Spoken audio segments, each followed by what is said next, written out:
हम भगवत गीता के श्लोक अर्थसहित समझाएंगे। आपको अगर थोड़ा सा समय देकर भगवत गीता समझनी है तो हमारे चैनल को सब्सक्राइब करें, इससे आपके एक भी श्लोक मिस नहीं होगा।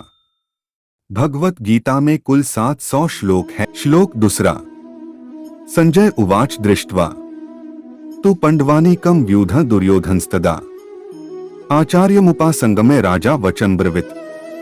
संजय ने कहा, पांडव सेना को सैन्य संरचना में खड़ा देखकर राजा दुर्योधन अपने शिक्षक द्रोणाचार्य के पास गए और निम्नलिखित शब्द बोले।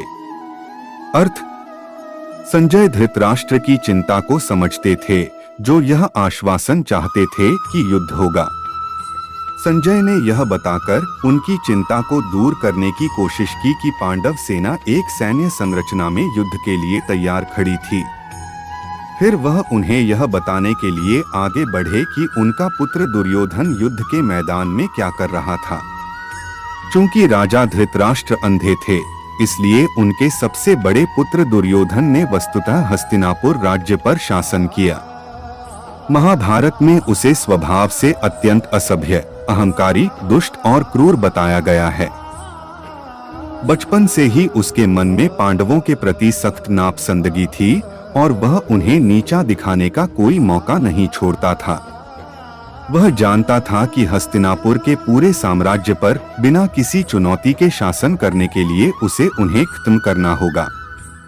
हालांकि युद्ध के मैदान में खड़े होकर जब उसने विशाल पांडव सेना को देखा तो वह चकित हो गया। उसने पांडवों को कमतर आंका था। उन्होंने जो सैन्य शक्ति एकत्र की थी वह उसकी अपेक्षा से कहीं अधिक थी। दुर्योधन सम्मान देने के बहाने अपने गुरु द्रोणाचार्य के पास गया, लेकिन उसका वास्तविक उद्देश्य अपनी घबराहट को शांत करना था। अपने गुरु के प्रति उसके कदम से यह भी पता चलता है कि पांडव सेना की विशाल सैन्य संरचना ने उसे घबरा दिया था और अब वह इस युद्ध के परिणाम से भयभीत था। अगले 9 श्लोक दुर्योधन द्वारा बोले गए हैं।